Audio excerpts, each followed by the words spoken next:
নমস্কার, দি ট্রাভেল আর্টে আপনাদের স্বাগত। আজ আরও একটি নতুন ঘোরার অভিজ্ঞতা আপনাদের সাথে ভাগ করে নিতে হাজির হয়েছি। বেশ অনেক দিনের বিরতির পর এবারে আমরা প্ল্যান করেছিলাম 2-3 দিনের ট্রিপ থেকে বাইরে বেরিয়ে মোটামুটি একটু বড় ট্যুর করব। তাই বাছাই করা ঘোরার পেন্ডিং লিস্ট থেকে আমরা বেছে নিয়েছিলাম দক্ষিণ ভারতকে। আজকের বিবরণীতে আমরা সম্পূর্ণ চেন্নাই সাথে মহাবলীপুরম ট্যুরের অভিজ্ঞতা শেয়ার করে নেব।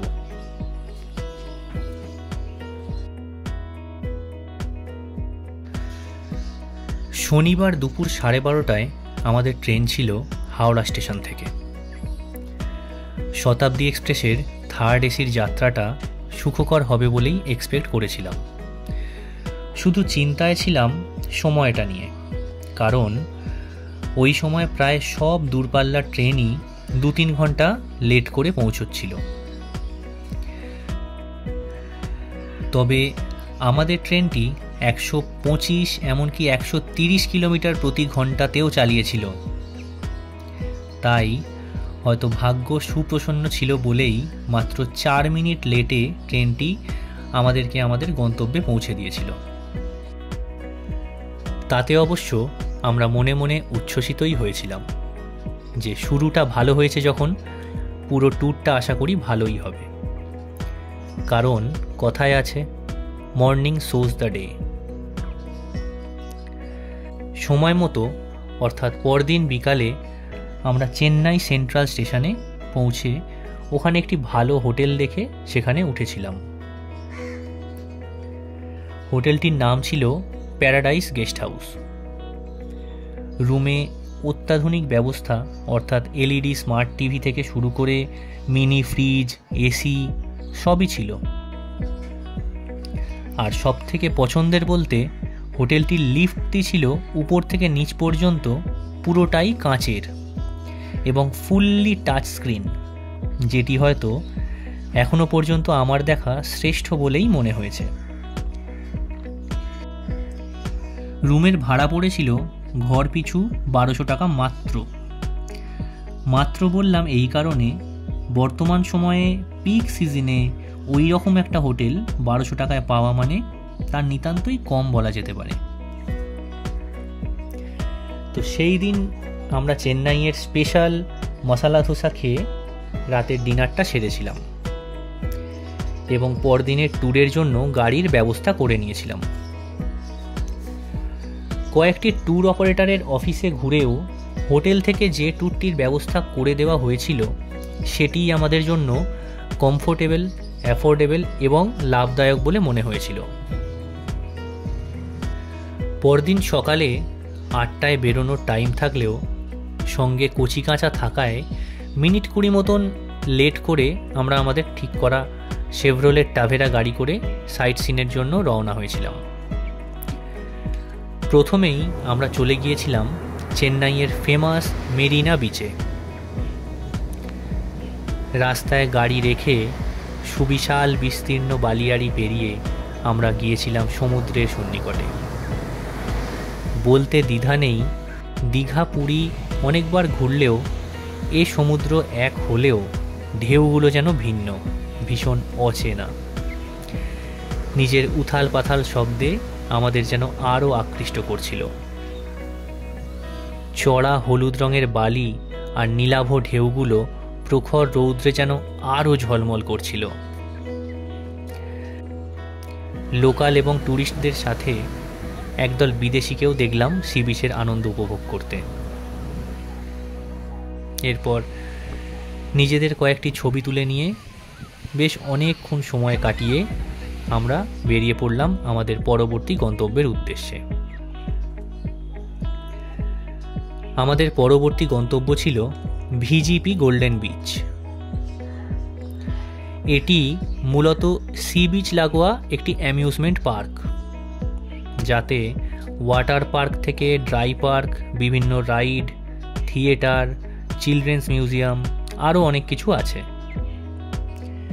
এটিতে প্রতিজনের টিকিট 870 টাকা এবং পুরোটা দেখতে প্রায় সারা দিন লেগে যাবে, যে কারণে আমরা অল্প কিছুটা দেখে নিয়ে বেরিয়ে গিয়েছিলাম। এরপর আমরা গিয়েছিলাম ক্রোকোডাইল পার্কে। এইখানে বিভিন্ন প্রজাতির কুমিরকে সংরক্ষিত এবং সুরক্ষিতভাবে রাখা আছে। শুধু কুমির নয়, এখানে কুমিরের সাথে বিভিন্ন প্রজাতির কচ্ছপ, ইগুয়ানা এইসবও দেখতে পাওয়া যায়।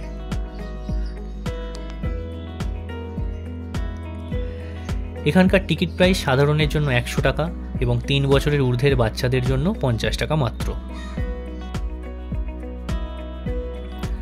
দিনের শুরুতেই আমরা ড্রাইভারকে বলে দিয়েছিলাম শুধুমাত্র মেন স্পটগুলোকে ফোকাস করতে।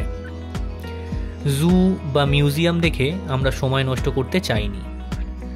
তাই কথা মতো ক্রোকোডাইল পার্ক থেকে বেরিয়ে হালকা কিছু ব্রেকফাস্ট করে নিয়ে আমরা এগিয়ে গিয়েছিলাম চেঙ্গালপট্টু ডিস্ট্রিক্টের মামাল্লাপুরামে অবস্থিত মহাবলীপুরমের উদ্দেশ্যে। চেন্নাই সিটি থেকে মহাবলীপুরমের দূরত্ব 55 কিলোমিটার মতন। যেতে যা টাইম লাগে প্রায় 1.5 ঘন্টা।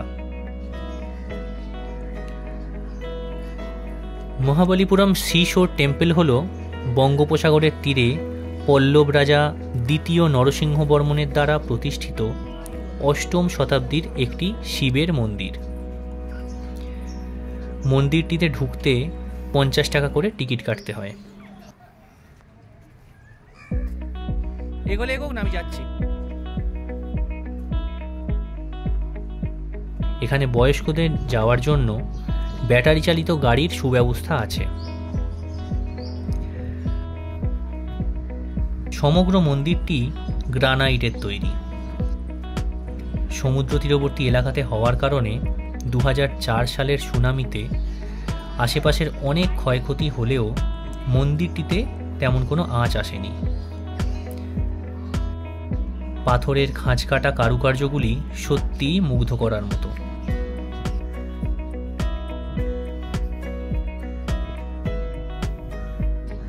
মন্দিরটিতে আজও স্বয়ং মহাদেব বিদ্যমান এবং তিনি নিয়মিত পূজা গ্রহণ করেন বলেই বিশ্বাস স্থানীয়দের।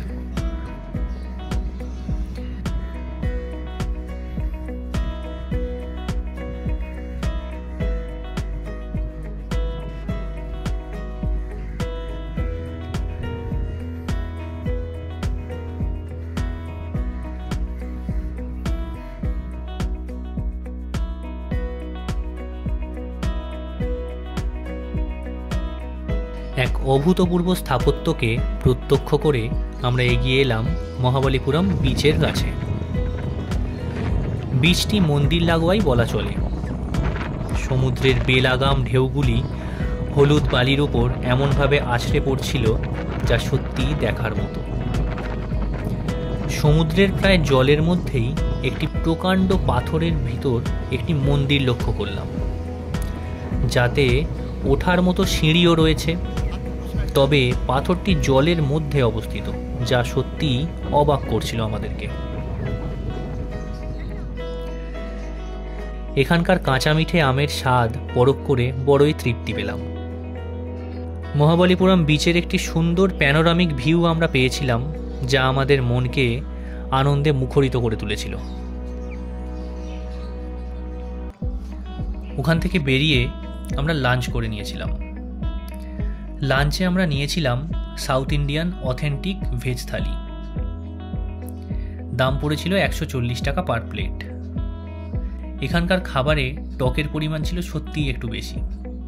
যাই হোক, এরপর লাঞ্চ সেরে আমরা চলে গিয়েছিলাম আমাদের পরবর্তী স্পট পাণ্ডাভাস রথ টেম্পল এবং ওখান থেকে অর্জুনাস পেনেন্সে। এখানকার প্রতিটি স্থাপত্যের শিল্পকর্ম মুগ্ধ হয়ে দেখার মতো। অর্জুন আধ্যাত্মিক অস্ত্রের সিদ্ধি লাভের আশায় যে তপস্যা করেছিলেন, তাহাই এই স্থানে অপূর্ব খোদাই কার্যের মাধ্যমে চিত্রিত করা হয়েছে। এর পাশেই ছিল অপূর্ব আরেকটি স্পট, মহাবলীপুরম কেভ টেম্পল। আমরা এর ভিতর প্রবেশ করলেও বেশি দূর যেতে পারিনি, কারণ কালক্রমে এটির অনেকটাই নষ্ট হয়ে এসেছে বলে বলা চলে। এটি একটি ইউনেস্কো স্বীকৃত ওয়ার্ল্ড হেরিটেজ সাইট, অর্থাৎ বোঝাই যাচ্ছে এটির গুরুত্ব কতটা।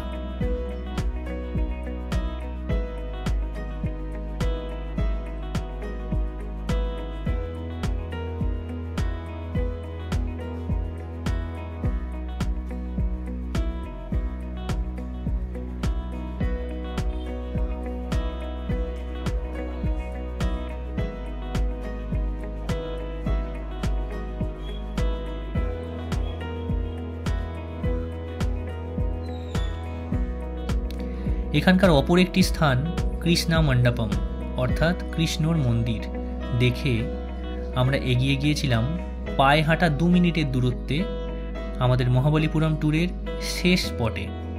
তা ছিল কৃষ্ণাস বাটারবল, অর্থাৎ একটি বিশাল আকার পাথর যা পাহাড়ের ঢাল বেয়ে গড়াতে গড়াতে থেমে গেছে এবং এক প্রকার ঝুলে রয়েছে বলেই বলা যায়। ওই পাথরকে নড়ানোর জন্য হাতি এনে তাকে দিয়ে চেষ্টা করা হলেও ওই প্রকাণ্ড প্রস্তরখণ্ডকে নড়ানো সম্ভব হয়নি। কথিত আছে কৃষ্ণ মাখন খেতে খেতে তার হাতের মাখনটি ছুঁড়ে দিয়েছিলেন এবং সেটি প্রস্তরে রূপান্তরিত হয়েছে। অনেক দরদাম করে এই ট্যুরটির জন্য আমাদের গাড়ি ভাড়া পড়েছিল 7,500 টাকা। সবকটি স্পট দেখে নিয়ে অবশেষে এখানেই আমাদের ট্যুর সমাপ্ত হয়েছিল। আমরা খুব শীঘ্রই ফিরছি আমাদের সাউথ ইন্ডিয়া ট্যুরের পরবর্তী অধ্যায় নিয়ে। দেখতে থাকুন আর সঙ্গে থাকুন দি ট্রাভেল আর্ট। দেখাবো আমরা, আর ভ্রমণের সঙ্গী হবেন আপনিও। নমস্কার।